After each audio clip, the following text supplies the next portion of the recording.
Então, mais uma vez, boa noite a todos, a todas.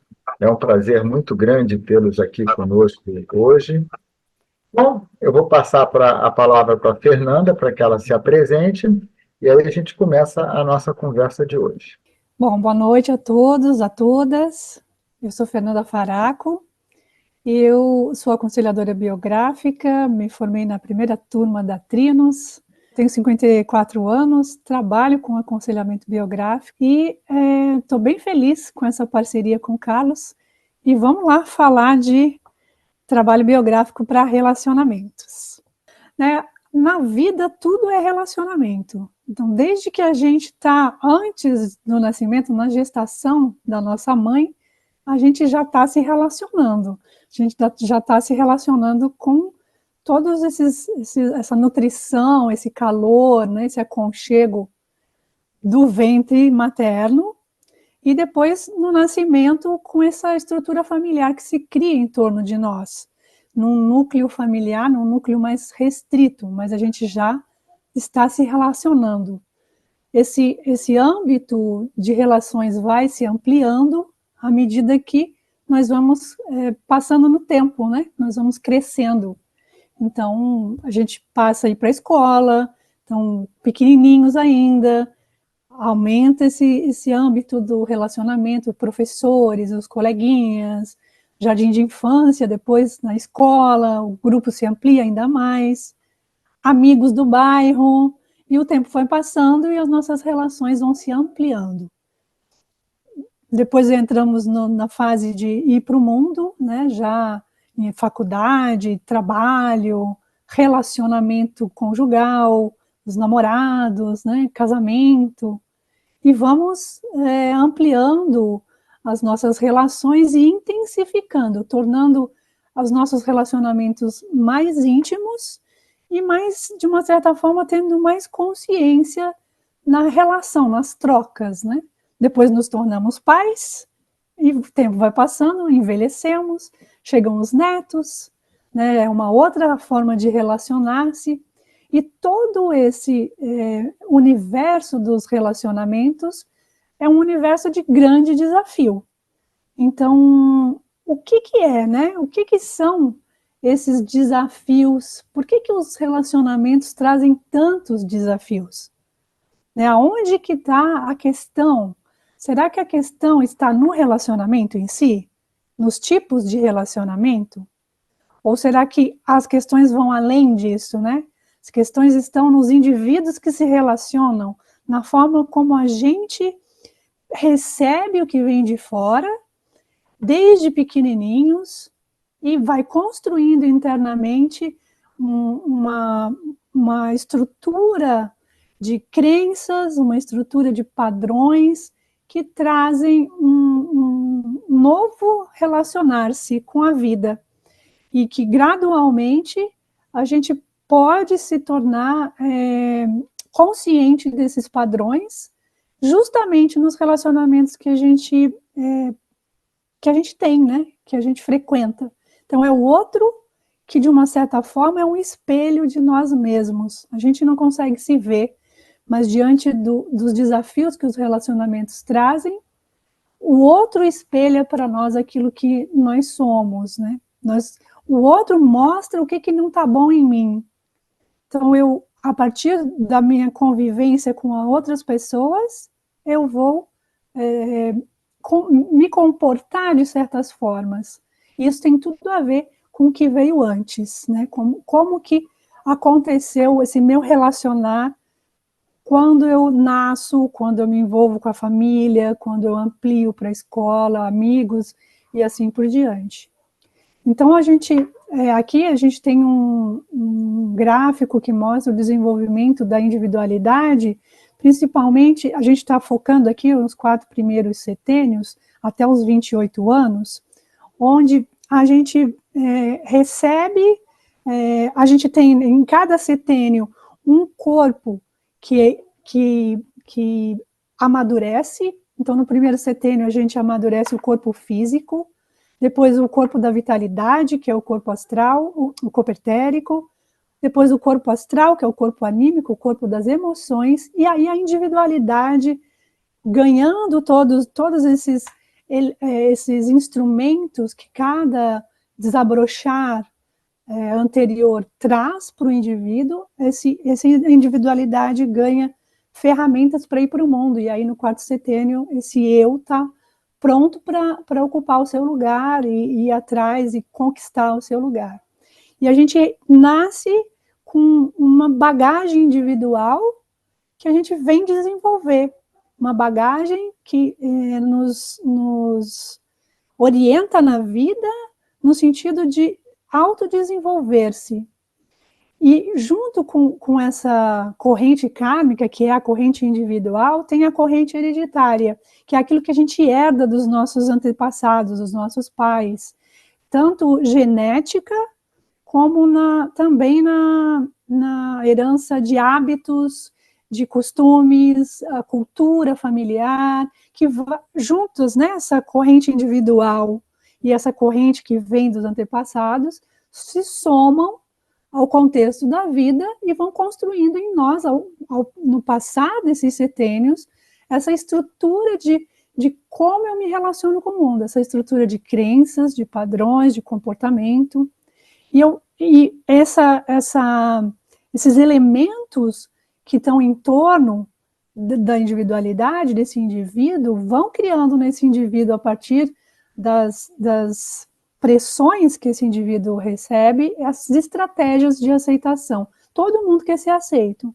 Então a gente vai criando estratégias já na infância, cedo, que vão nos levar a uma situação em que a gente se percebe sendo aceito. E aí, nesse processo de criar estratégias de aceitação, muitas vezes a gente se relaciona com dores, com sofrimento, e vai ocultar essa ferida de alguma maneira para não deixar transparecer, para se proteger. Então, além das estratégias de aceitação, a gente ainda cria essa névoa que oculta essa ferida nessa criança, e com esses elementos a personalidade vai se consolidando, né, com o passar do tempo. E aí, o adulto, lá, a partir dos 21 anos, está lá, já com a sua estrutura de normas e crenças estabelecida, e essa estrutura vai ser a forma como eu vou me mostrar no mundo.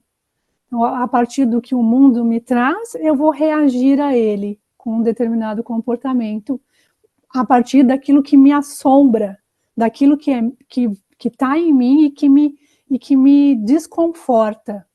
Né?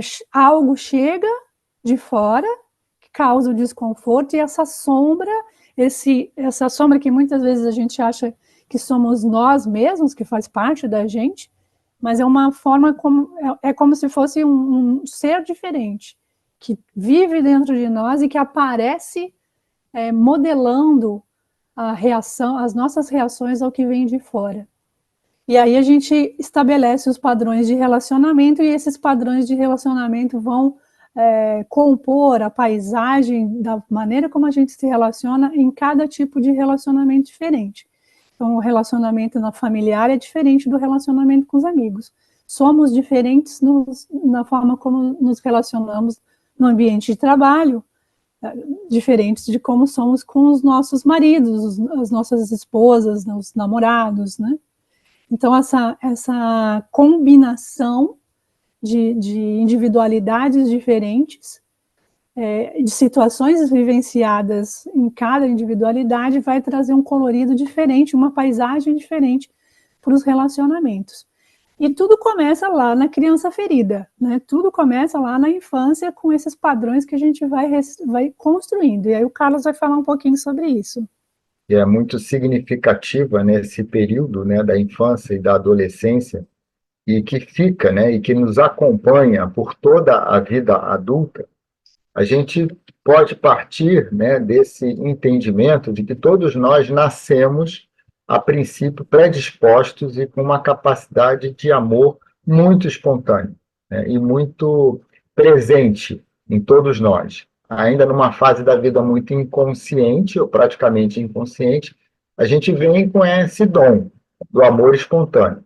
Mas à medida que a gente vai crescendo e vai entrando nos contextos, né, de relacionamento, quer seja o relacionamento familiar, quer seja o relacionamento com outras crianças, né, na escola ou nos grupos, a gente começa a enfrentar situações em que percebemos a situação como um abandono, como um desamparo, como algo que nos limita, que nos reprime.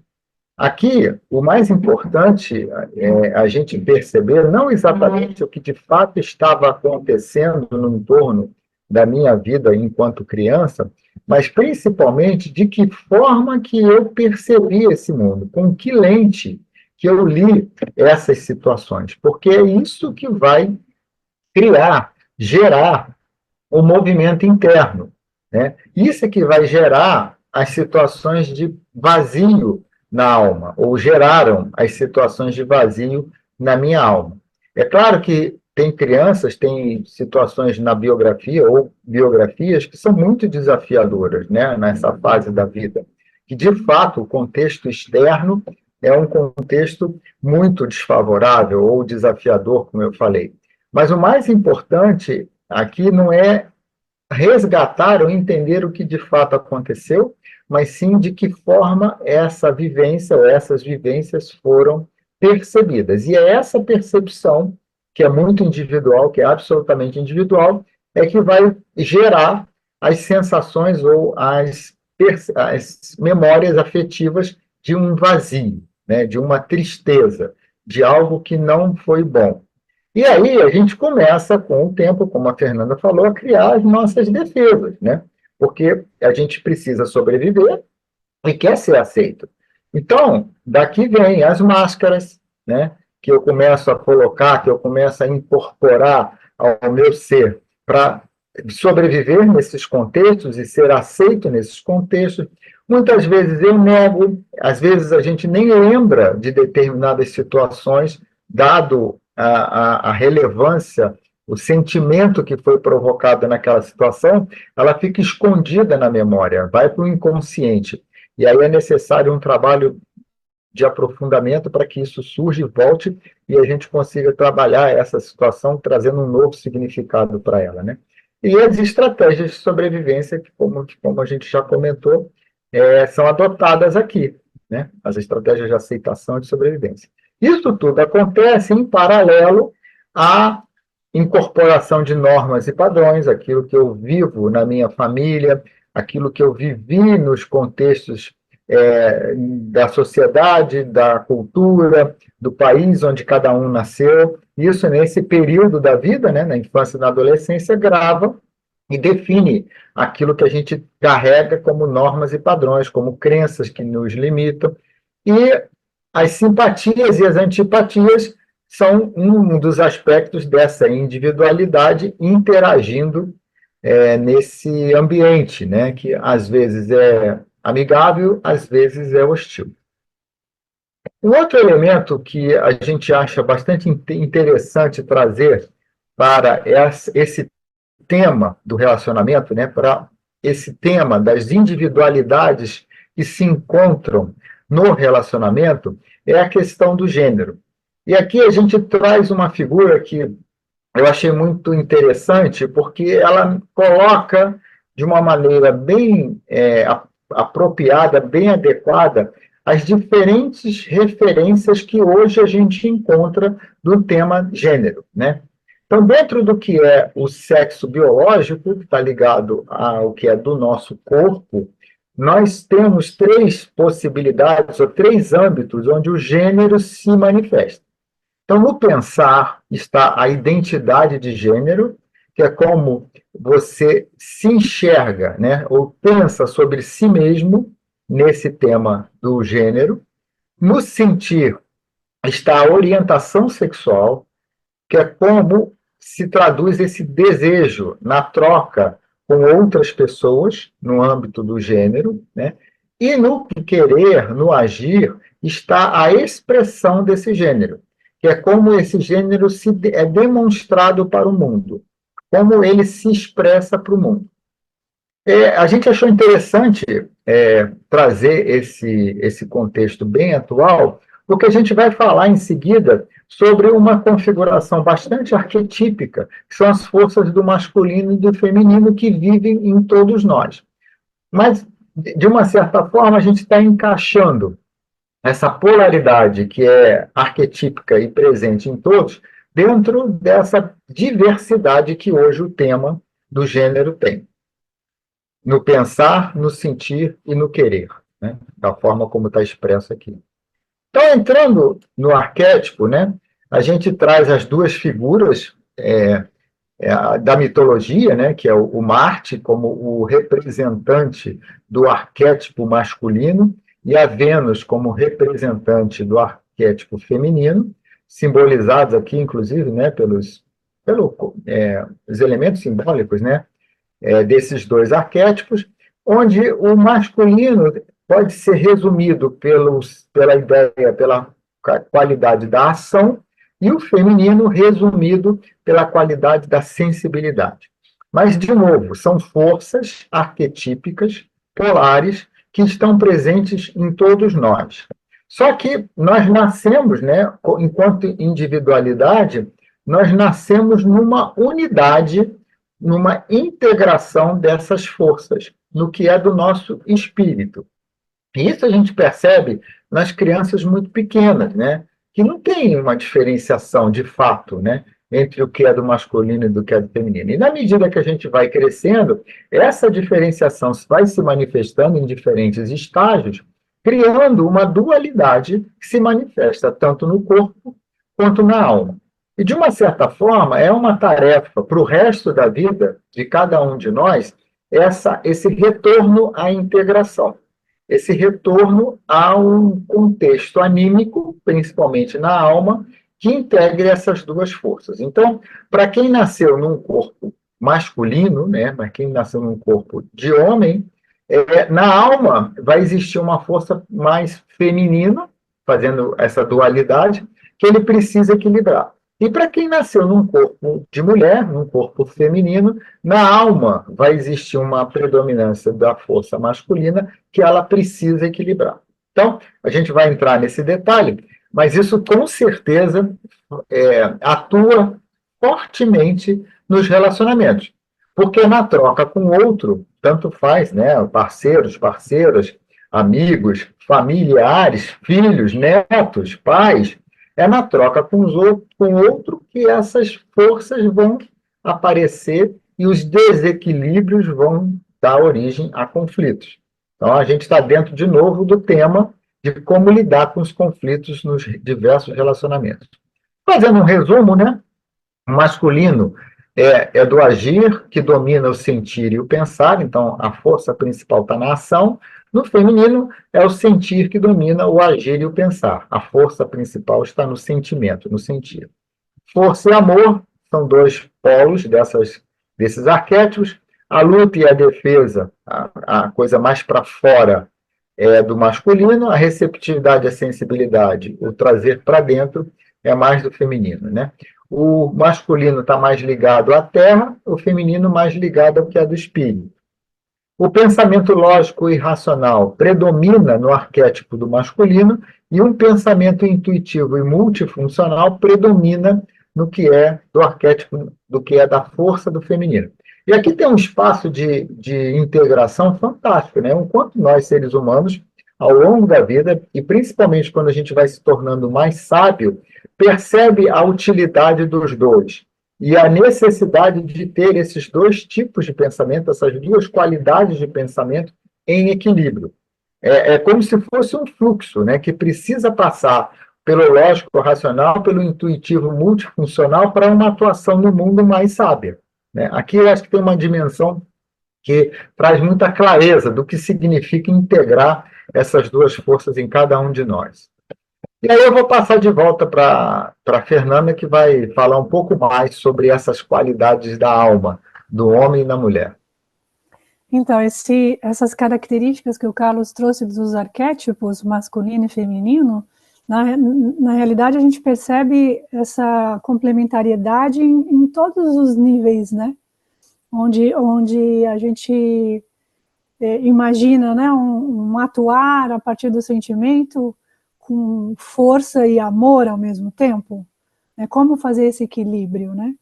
E se a gente imaginar aqui aqui ânima e ânimos, que é uma terminologia do Jung, ele traz esse elemento interno. O que a gente tem como força arquetípica interna, né? Externamente eu sou mulher, internamente eu tenho a força masculina. Então, o inconsciente do homem, ele encontra expressão com o feminino, que é a ânima, e a mulher, o ânimos, né?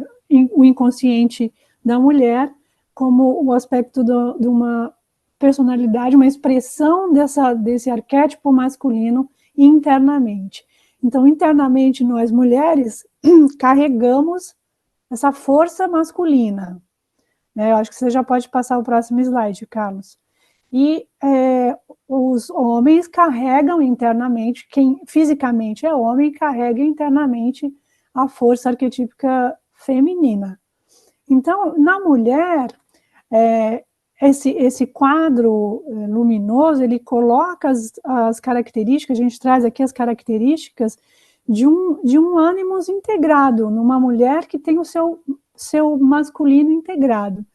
A mulher que tem o masculino integrado, ela tem iniciativa, que é uma força masculina, ela tem metas e aspirações, o pensamento é claro. Então, as qualidades daquele arquétipo masculino estão presentes de forma equilibrada com o ser mulher.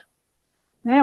Tem objetividade nos sentimentos, entendimento mais profundo do universo masculino. Isso se a gente consegue integrar, e com o passar do tempo, é isso que a gente vai buscar na nossa biografia. Se a gente tem em desequilíbrio essa força, então a gente vai ter, se a gente tem o nosso ânimo muito fraco internamente, nós vamos ter um desequilíbrio que traz um exagero das forças do arquétipo feminino. Aí a gente vai ter medo de se arriscar, vai perder a objetividade, vai ter dependência material e afetiva, vai ser uma mulher mais fraca, porque o feminino, o que é corporal, a característica corporal, predomina, e o que é característica interna, que é o ânimos, está fraco. Então a gente passa a vida inteira buscando a alma gêmea, né, se a gente pensar, e na verdade a força complementar já está em nós, né? E se, por um outro lado, a gente tem essa força complementar, que é essa força interna, que é o ânimos, muito exacerbado, então nós, como mulher, vai ser mulher de opinião rígida, que se torna uma pessoa amargurada, autoritária, rígida, né? Faca na língua, não consegue ouvir nada, que já taca uma resposta cortante, né? Mulher mais agressiva, que é o contrário do feminino, o total contrário do feminino. Então, é uma força masculina que se exacerba. Então, o feminismo, como busca de competição e não como uma ideologia de trazer a igualdade, né? Então, isso no caráter da mulher. E aí, nesse caso, a mulher, quando tem esse masculino mal integrado, seja numa qualidade exacerbada ou numa qualidade muito inexpressiva, ela se transforma no arquétipo da fera, né? Mas tem uma saída para isso, né? Então, a gente pode ter como uma tarefa olhar-se, né, a partir de um trabalho de autoconhecimento e se conectar com o mundo externo, ampliando a compreensão e buscando uma nova forma de se relacionar com ele, a partir desses elementos que o masculino traz e que complementa o feminino. Então agora é minha vez, né? De falar da ânima no homem, naquele que nasceu num corpo de homem, né? E a ânima, ou seja, essa força do feminino na alma de quem está, né, no corpo de um homem, em equilíbrio, traz para esse homem o calor do sentimento, essa capacidade de amar. Traz uma sensibilidade, né? Além da racionalidade típica da força do masculino, é um masculino que também tem a sensibilidade em equilíbrio. É um homem ou uma pessoa num corpo de homem que consegue exteriorizar os seus sentimentos, que consegue demonstrar empatia para as outras pessoas, que tem um julgamento ponderado. A ponderação vem desse equilíbrio entre o racional e o sentimental, né? É a ponderação no meio, no equilíbrio. E criatividade, tem tudo a ver com o arquétipo do feminino. Então, um homem com a sua ânima, com a sua força feminina na alma, em equilíbrio, num estado de luz, tem essas características. Se isso está faltando, né, se está fraco, se o feminino dentro da alma do homem está fraco, ele exacerba o lado masculino negativo. Então, ele se torna uma pessoa grosseira, ele está sempre de mau humor, ele é desumano, no limite, ele é muito bitolado no pensamento, ele não consegue flexibilizar o jeito de olhar as coisas e tratar as coisas de forma racional, não tem criatividade, ele vai para o materialismo, né, do mundo, ele é muito ligado à terra, ao que é do mundo, e isso exacerba num materialismo desproporcional, e muitas vezes o lado masculino leva de forma desequilibrada a essa compulsão sexual. Ao contrário, um homem que tem, né, a sua ânima, a sua força feminina em excesso, o desequilíbrio está no excesso, ele se torna um homem inseguro, com medo de ir para o mundo, que é o oposto da característica do masculino, né? Há uma dependência, cria uma dependência afetiva muito grande a partir dessa insegurança. Temores e depressão são riscos dessa fraqueza no que é, nesse excesso, desculpe, no que é da força do feminino, e um humor variável, fica meio temperamental, né? E aí, se a gente tem um homem com um feminino mal integrado, o que ele vai se transformar? Na bruxa. E muitas vezes, né, nós homens projetamos essa bruxa que mora dentro de nós na parceira, na companheira, naquela que está funcionando como um espelho. Então, e não é uma terminologia rara da gente ouvir, né? Nem por parte da mulher que tem a sua alma masculina desequilibrada, que projeta no marido aquela fera que a Fernanda mostrou, nem no homem com a sua alma feminina desequilibrada, que projeta na esposa, na parceira, a bruxa. É uma terminologia que a gente até escuta, né? E também, para nós homens, também há um caminho de salvação. Nós temos também uma tarefa, que é ir para dentro. Se a mulher que tinha que, na busca do seu equilíbrio, vai para o mundo, nós, homens, na busca do nosso equilíbrio, vamos para dentro. Vamos nos conectar com esse mundo interior. Isso significa ampliar esse sentido da vida, aprofundar as relações, aprofundar essa troca no relacionamento e caminhar nesse sentido das conquistas internas, né? Aqui, eu acho que vale a pena a gente reforçar esse aspecto, né, que todos nós, independente daquela conversa de gênero que nós tivemos no início, todos nós carregamos essas forças dentro de nós. E é caminho de desenvolvimento ao longo de toda a vida a integração. Então, aquilo que a gente colocou no centro, tanto nesse slide quanto no slide anterior, se aplica a qualquer um de nós que esteja nesse lugar da sabedoria e do equilíbrio. Esse processo de autoconhecimento e autodesenvolvimento, ele é sustentado muito fortemente pelo trabalho que a gente faz, pelo trabalho biográfico individual, né? E aqui tem um esquema que muitos de vocês já viram, porque eu uso muito nas minhas apresentações, que mostra, né, esse fluxo entre o passado, o presente e o futuro, né, o fluxo entre o pensar, sentir e querer para a tomada de decisão e todo o ganho que a gente pode obter com esse trabalho de ressignificar esse passado, de projetar uma imagem inspiradora de futuro, ampliando a consciência de quem você é hoje, né, e como você quer estar no futuro. Com isso, também se desenvolve aceitação, tolerância e perdão para si e para o outro. Até agora, nenhuma grande novidade.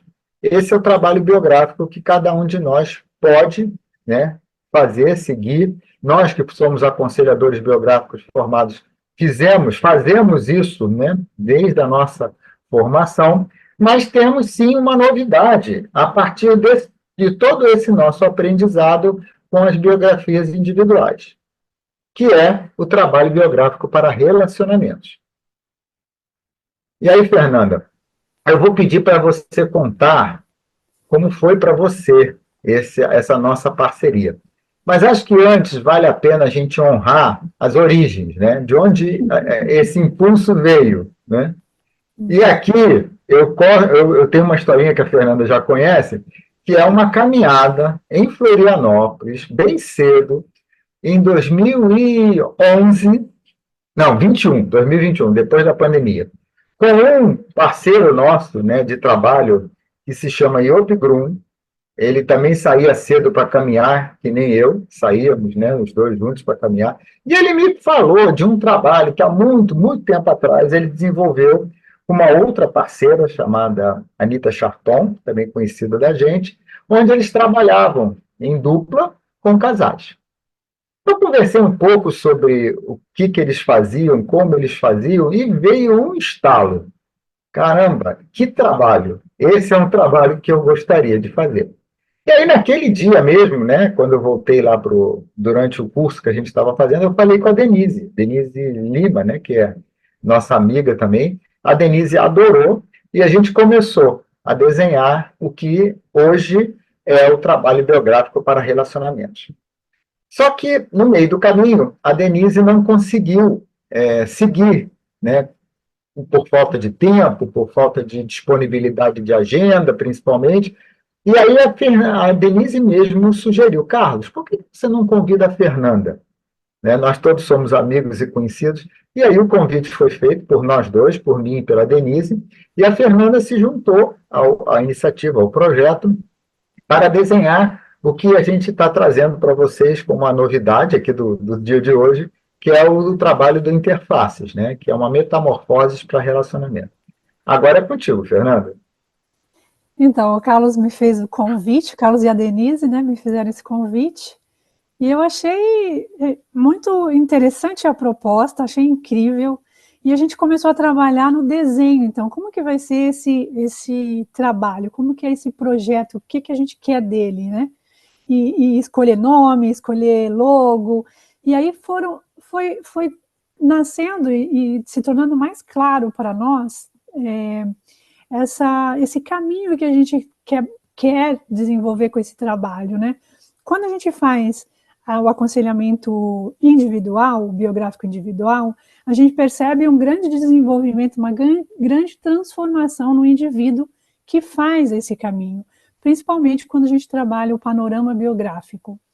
E a gente percebe, eu percebi isso nos meus trabalhos, depois conversando com o Carlos, ele também trouxe como uma realidade, né, enquanto aconselhador, com os seus clientes, de perceber que quando a questão da individualidade daquela pessoa é de relacionamento, falta alguma coisa quando o panorama biográfico é feito no individual. Alguma coisa não completa.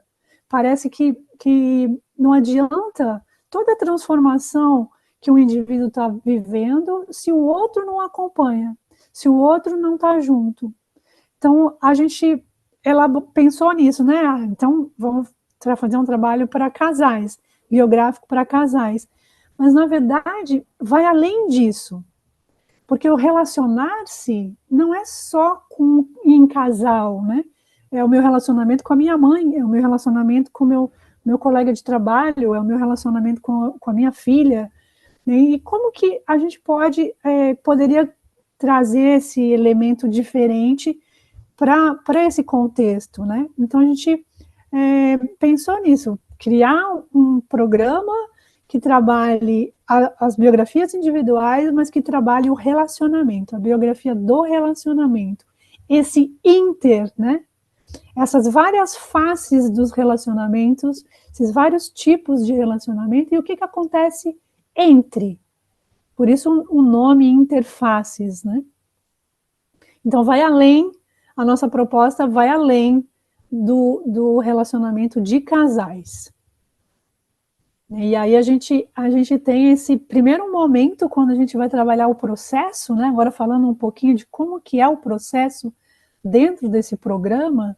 Então, esse primeiro momento de acolher as pessoas envolvidas nesse relacionamento e abrir para a gente olhar para as biografias individuais um do outro e ter esse espaço aberto para as possibilidades que vierem. Porque, né, se eu vou procurar um trabalho de biografia para relacionamento, é porque o relacionamento não está bom. E eu tenho uma imagem, eu tenho uma ideia de o que eu quero desse relacionamento, eu como indivíduo. Mas no momento em que a gente traz para dentro do Interfaces, a gente amplia isso, criando esse espaço de possibilidades, porque a gente não sabe o que vai acontecer.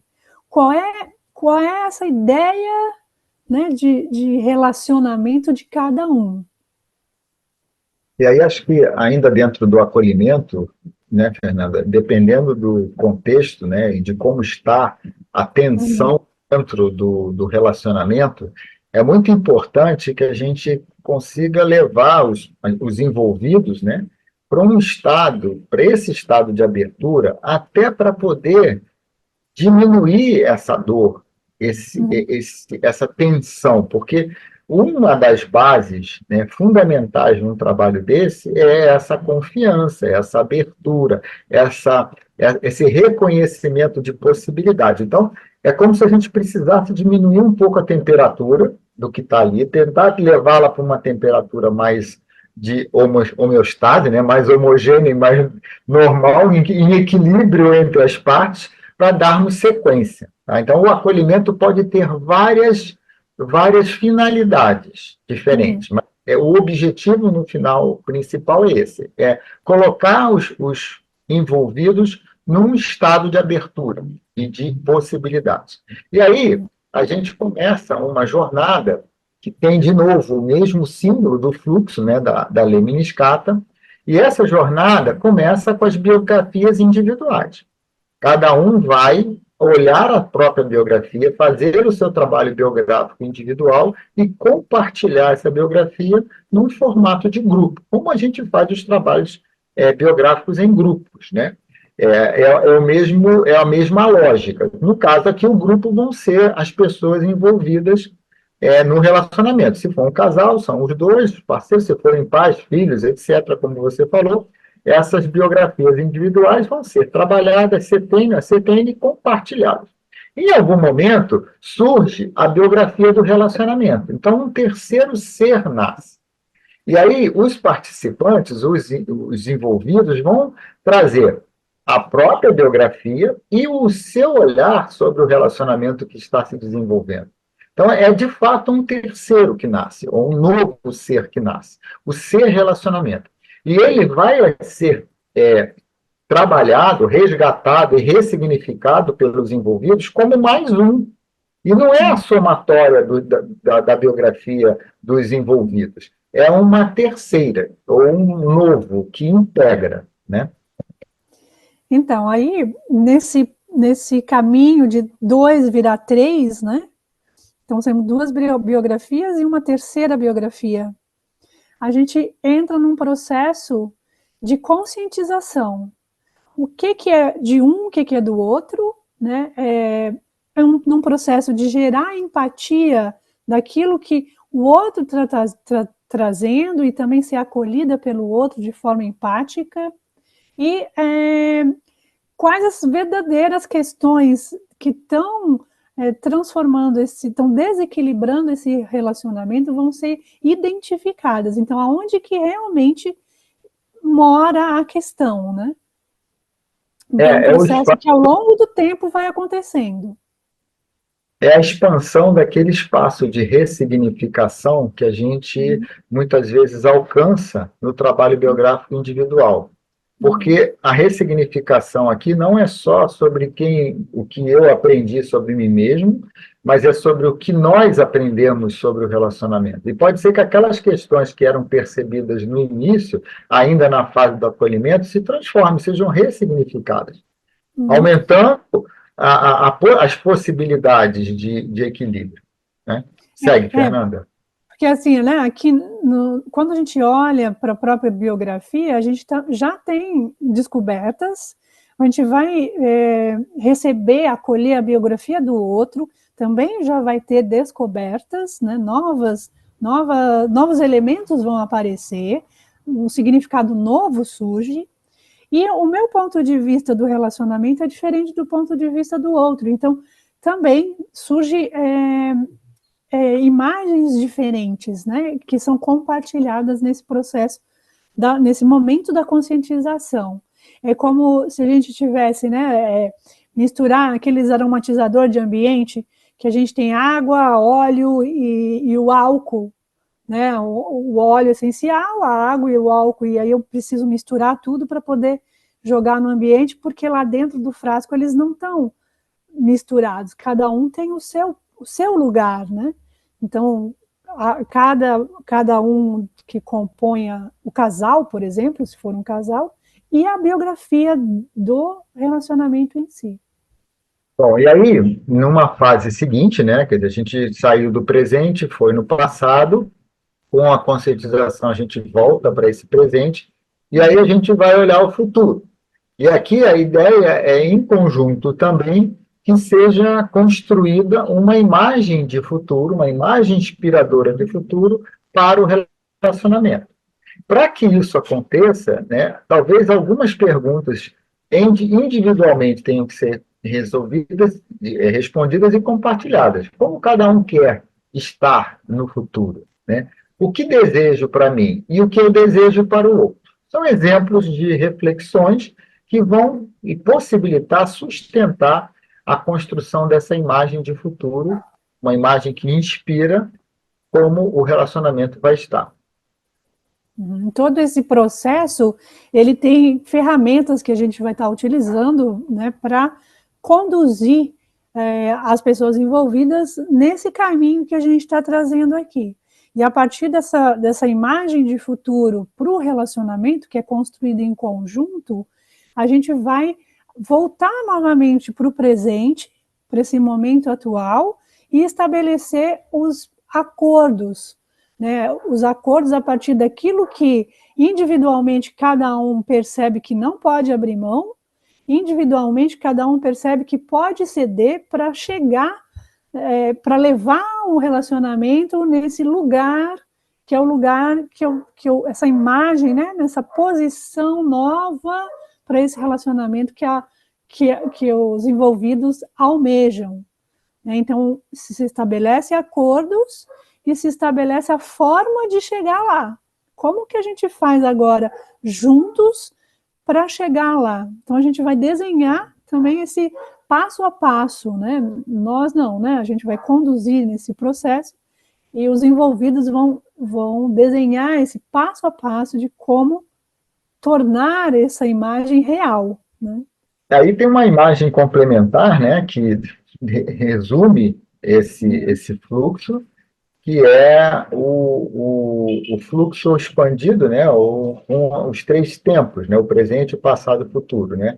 O objetivo é sempre dar sentido à relação, e quando a gente fala em dar sentido à relação ou relacionamento, não significa, talvez pensando especificamente no caso de um casal, que o relacionamento vá continuar. Pode ser que a decisão que dê sentido ao relacionamento seja até uma separação de um casal. Mas, ainda assim, o processo construído dessa forma ganha uma outra qualidade, porque ele está, de fato, endereçando aquilo que foi conscientemente percebido como a questão ou as questões importantes e que, de fato, a solução que vai ser construída é a melhor solução para todos. Né? Mas, então, o nosso foco, na verdade, nosso objetivo, né, Carlos, é a harmonização do relacionamento, independente do resultado que o casal vai chegar, ou os parceiros, né, vão chegar. É isso tornar melhor. Né? É isso o que está por trás dessa expressão do dar sentido. Para isso, né, como a gente já comentou, a gente volta no passado para resgatar essa história vivida e ressignificar ela de volta para o presente, vai para o futuro para buscar o que se quer, o que se anseia, e volta para o presente para um planejamento e uma decisão sobre os próximos passos, né? Acho que aqui a gente tem essa grande imagem, né, que define o fluxo, né, dessa metamorfose de relacionamentos que o trabalho propõe, né, fazer. Assim, é um trabalho 100% online, porque eu moro no Rio de Janeiro e a Fernanda mora em Florianópolis. E o trabalho é feito sempre por nós dois. Nós dois conduzimos o trabalho em todas as sessões, mesmo se a gente precisar ter alguma conversa em separado com um dos participantes, isso vai acontecer sempre com nós dois presentes, né? É uma maneira da gente sustentar essa crença, né, no sentido que a gente quer dar ao relacionamento, né, e a harmonização que a gente quer dar ao relacionamento. E aí a gente está aí lançando, né, interfaces, metamorfoses de relacionamento, desejando poder levar esse aspecto dessa harmonia mesmo, bem-estar e tirar um pouco dessas tensões e eliminar um pouco desses desafios a partir da conscientização das partes, né? Quem sou eu, quem é o outro e quem somos nós dois juntos num relacionamento que criamos, né? Independente Acho que a gente pode reforçar aqui, né, Fernanda, antes de abrir para perguntas, né, que esse processo ele se destina a qualquer contexto, qualquer conjunto de pessoas que queiram entender e encaminhar as questões do relacionamento. A gente fala muito de casais em crise, mas pais e filhos adultos podem fazer um processo desse, os pais e os filhos todos, né? Tem que ser adultos aqui por conta desse trabalho consciente que a individualidade tem que fazer. Então, não é um trabalho, pelo menos da forma como ele está desenhado, que se volte para crianças, né, na relação de pais e crianças. A gente teria que fazer uma outra abordagem, não é essa a proposta do interface, tá? Mas pais e filhos adultos, sim, né? Parceiros de trabalho, grupos familiares, grupos sociais ou grupos dentro de organizações, até empresas. E aí um detalhe que a gente incluiu aqui, que não é uma situação de crise no relacionamento, mas casais que querem se preparar, né, talvez de uma maneira mais consciente, sobre a decisão de iniciar um relacionamento, né, um trabalho pré-nupcial para aqueles que decidem viver juntos, também é muito adequado. É claro que não vai se ter uma questão, talvez, de uma crise, mas perguntas talvez surjam, reflexões com certeza surgirão, e a projeção de uma imagem de futuro que inspire esse casal jovem, né, esse casal novo, não na idade, mas novo no relacionamento, com certeza ela vai ser mais clara e mais integrada, né, mais comum aos dois. Então, na nossa opinião, aumenta muito, né, a chance desse casal começar o relacionamento numa base mais segura, né, mais harmonizada. Você falou das famílias, social, Uhum. né? Aqui no social eu incluí até o empresarial, né, se for o caso. Sim, a gente consegue adaptar bem para um grupo dentro de uma empresa. Hoje em dia, na verdade, os relacionamentos eles já estão tão precoces, talvez, não sei, se não quero julgar, mas assim, né, já estão tão abertos, já começa a namorar, já vai morar junto, e às vezes vem questões mesmo. Então, não necessariamente é casal em crise, mas é casal que quer transformar o seu relacionamento num relacionamento mais harmonioso. Acho que a gente pode abrir para perguntas.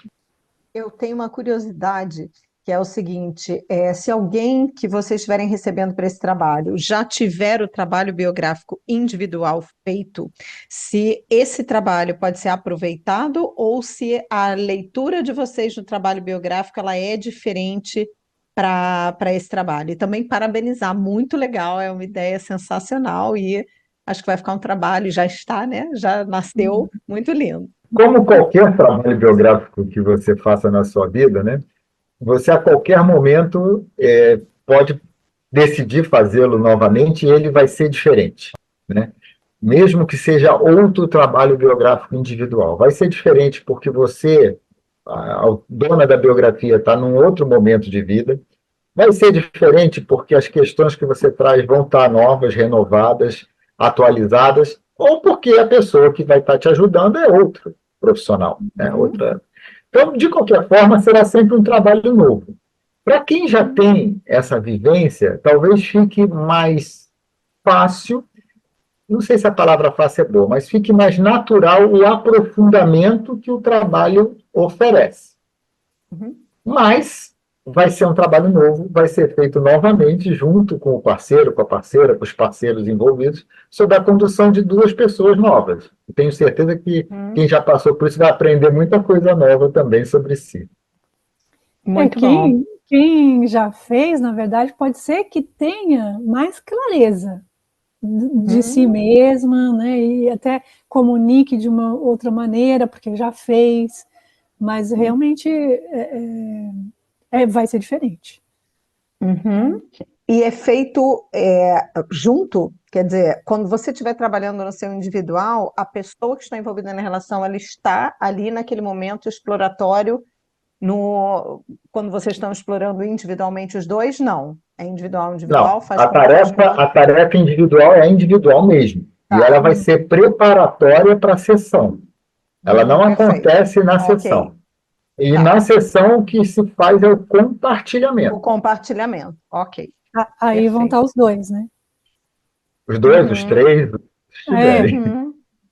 E nós dois, sempre. Perfeito. E uma segunda pergunta, filhos, a partir de que idade? Vocês falaram do adulto, quer dizer, se tiver um relacionamento ali entre um casal e um adolescente, isso é contemplado, o adolescente de 15 ou 17, isso rola ou só adulto? Então, bom, tem uma idade mágica que são os 28 anos. Tá? 28, tá. Por quê? Porque naquela figura que a Fernanda mostrou no início, é quando a nossa individualidade, o nosso eu, de fato amadurece e assume a vida, uma vida nas próprias mãos, né? Como fala o livro da Gulda. Mas, a partir dos 21, eu acho que vai depender da situação, vai depender das pessoas, dos jovens envolvidos, na minha opinião, né? E aí a gente tem que ver, tem que talvez fazer uma entrevista, tem que fazer uma conversa para avaliar. Agora, com certeza, adolescentes não estão nesse contexto, tem que ser outra abordagem, tem que ser outro trabalho. Então, com adolescente, né, vamos supor que a gente esteja trabalhando o interfaces com um casal e surja uma questão com um filho adolescente. Então, na verdade, vai ser mais a partir dos pais, né, esse olhar. E como a gente vai passar por todos os setênios, na pesquisa individual, né, tem um elaborar de compreensão dessa fase da adolescência. Então, os pais, como pais, a gente pode fazer um trabalho direcionado para essa questão do adolescente. Legal. Mas não com ele da perspectiva dos dois, perfeito. Como cada um vive essa relação. Sim. Legal. E não é incomum, né, a gente perceber nas biografias individuais o tema da relação com os adolescentes provocar conflitos no casal. Perfeito, era por aí, era para entender essa abordagem, né? Se tem todos os envolvidos ou se não, são os adultos envolvidos com a perspectiva trazida ali de quem está legal. Obrigada. Porque o adolescente ainda não tem ainda as ferramentas todas, né, conscientes para poder elaborar e estar junto, né? Perfeito. Obrigada. Eu gostaria de dar um palpite antes de dormir. Eu estou achando o máximo. Parabéns para vocês dois. E eu vou divulgar bastante, porque eu achei, nossa, isso vai ajudar muito. Eu que tenho uma família pequenininha, né? Preciso pegar no laço para convencer, mas eu vou mandar para todos, vamos ver o que eles acham. Eu vou dar... Obrigado, querido. Obrigada. Porque eu estou cansada de ser tudo a culpa minha, estou cansada.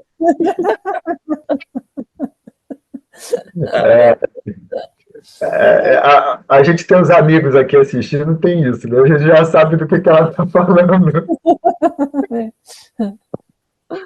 Tem uma pergunta aqui nas perguntas, né? Que a Sophie Luiz, ela pergunta se pode fazer individualmente. Sophie, para fazer individualmente, aí é individual mesmo, ou com o Carlos, ou com a Fernanda, né? Aí vai ser individual, não vai ser dentro do interfaces, mas num trabalho de aconselhamento biográfico individual. Dá para fazer sim. E nesse trabalho individual, como a gente falou antes, o tema relacionamentos, o relacionamento que o cliente está tendo no trabalho, com o parceiro, parceira, filha, etc., aparece sempre, né? É uma das dimensões que a gente olha com especial atenção num trabalho individual, num trabalho biográfico. Mas, de novo, vai ser a perspectiva e o aprendizado da pessoa que vai ser possível. É que ela disse que ela é solteira, né? Ela é solteira, então você pode fazer. Se tiver mais de 28 anos, pode fazer sim. Pode. Boa noite. Parabéns aí, maravilhoso. Até falta no dicionário um elogio mais adequado, um elogio superar a vida, né? Como no livro, né? Tomar a vida nas próprias mãos, né? Então, tomar os relacionamentos nas próprias mãos, né? Muito bom. Eu sou advogada, né? E fiz várias formações terapêuticas e uma das que eu conversei, por isso que eu tô aqui, era a formação biográfica. E eu estou desenvolvendo um trabalho que tem muito a ver com o que vocês estão fazendo, eu não sei como isso poderia ser aplicado. É uma pergunta bem técnica. Eu sou advogada e estou desenvolvendo um planejamento estratégico de aplicar de uma maneira objetiva, técnica e usar todas essas técnicas em juízo nas questões de planejamento sucessório, nas questões de divórcio e várias outras coisas. Porque eu tenho, assim, meu astronauta, né, a minha biografia profissional, são de mais de 30, quase 40 anos na advocacia corporativa e o que eu tô reescrevendo, né, a maneira de trabalhar e criando métodos diferentes no mesmo alicerce. E eu venho pensando muito como integrar tudo isso. E esse profissionalismo que vocês têm e esse desenho do interfaces se encaixa como uma luva, né, como uma luz no que eu venho pensando, claro, de pontos de vista completamente diferentes. Eu queria saber se, dentro desse contexto de eu enviar os pacientes, clientes, ou que nome vocês derem, dentro do meu contexto, eu sei que a gente tem uma ética, eu também tenho, muito grande, inclusive, muito diferenciada do mercado. Então, eu queria saber se eu encaminhar os meus pacientes nesse diagnóstico, vocês aceitam que na hora de encaminhar fosse como se fosse um médico encaminhando, né? Se existe isso, vocês já pensaram nisso, ou se a visão de vocês é eminentemente terapêutica. Lúcia, talvez a gente tenha que ter uma conversa, né, nós três, para talvez a gente aprofundar o entendimento sobre a situação que você tem, né, hoje, nessa forma de você trabalhar. Mas, a princípio, de uma forma geral, de uma maneira bem geral, qualquer relacionamento, qualquer participante de um relacionamento que chegue até nós, vai ser acolhido como nossos clientes, né, e vai estar sujeito ou submetido a essa egrégora, a esse cuidado que inclui o absoluto sigilo sobre o que vai ser compartilhado e trazido pelos participantes, né? Isso faz parte de qualquer código, né, de ética, ou cuidado, ou proteção, ou confiança para você, para o seu trabalho, para o nosso trabalho também, tá? Então, a qualquer momento é possível que um outro profissional que conheça a gente encaminhe, né, por reconhecer o valor que vai ter para as pessoas que vão participar, mas de forma nenhuma isso vai se comunicar com o que está acontecendo com outro profissional em termos de conteúdo. Não, na verdade, a gente, né, parte do princípio que toda a biografia ela é sagrada e tudo que vem de um relacionamento, no caso aqui, relacionamentos, né? a biografia do relacionamento também.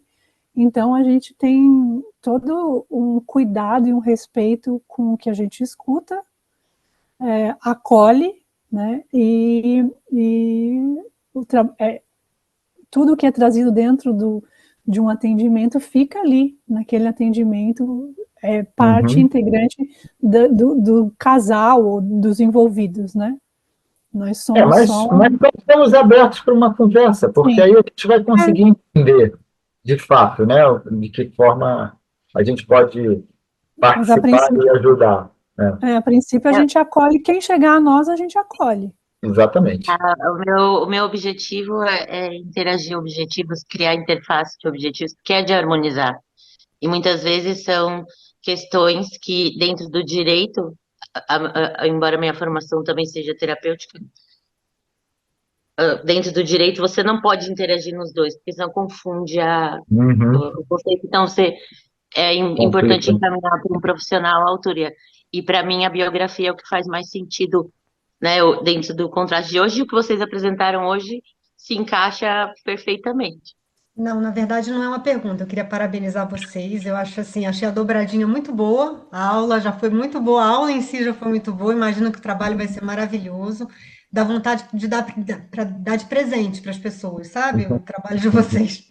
Então, só dizer que eu vou divulgar demais. Eu acho muito bonito assim o que a antroposofia traz, essa coisa de trazer algo básico e que vocês que a ideia é a gente fazendo coisas a partir daquilo que a gente aprendeu, né? O que Steiner trouxe para a gente como base, a gente transformar a partir de algum impulso que vem. Então, vocês estão de parabéns, o impulso foi lindo e vocês dois estão muito conectados, assim. Eu que conheço os dois individualmente, achei muito, muito linda a parceria e queria falar aqui, parabenizar antes de me ir embora. Estou muito feliz. Obrigado, assim, vou presentear divulgando bastante, né? Mas dá vontade para dar de presente mesmo. Fiquei pensando aqui, algumas pessoas gostariam de dar o trabalho de presente. Pode dar, né? Pode dar. Pois estou pensando. Mas pena que precisa ter 28 anos, ou pelo menos 21, porque senão já tinha alguém para presentear agora, nesse momento. Mas tudo bem, vai chegar a oportunidade. Obrigada, gente. Obrigada, querida. Então, mais uma vez, muito obrigado. Eu vou voltar só para mostrar os nossos contatos. Então, esse trabalho é essa parceria, né? Eu tenho hoje a Amanhecer como o meu espaço pessoal de trabalho. Então, é uma parceria da Amanhecer com a Fluxos, que é o espaço de trabalho da Fernanda, né? Aqui estão os nossos contatos. Para falarmos sobre esse trabalho do Interfaces, qualquer um de nós dois é porta de entrada, né? Para trocarmos ideias sobre detalhes, possibilidades, valores, ritmo de trabalho, tudo isso, também somos nós dois, somos portas de entrada. E se alguém quiser olhar a biografia individualmente, nós dois somos aconselhadores biográficos, né? A Fernanda já é acreditada pela Trinos, formada e acreditada pela Trinos. Muito orgulho de ter sido um dos coordenadores da turma que formou a Fernanda como aconselhadora biográfica. E eu me formei um pouco antes, né, em 2015, na SAGS. Também atendo também trabalhos biográficos individuais. Fernanda, mais uma vez, muito obrigado aí pela parceria desde o início, né? Imagina. Muito obrigado a todos por terem estado conosco aqui esse tempo. Quer se despedir, Fernanda? Agora é contigo. Eu quero me despedir, agradecer a presença de todas, de todos. Né, tem gente da Itália, né? O Carmelo está lá na Itália. Então, a Estelinha lá da Alemanha. Então, muito feliz com a presença de vocês e vamos seguindo, divulgando esse trabalho para atender quem precisa, né? Carlos, obrigada. Foi excelente, um trabalho excelente. Obrigado, Carmelo. Obrigado.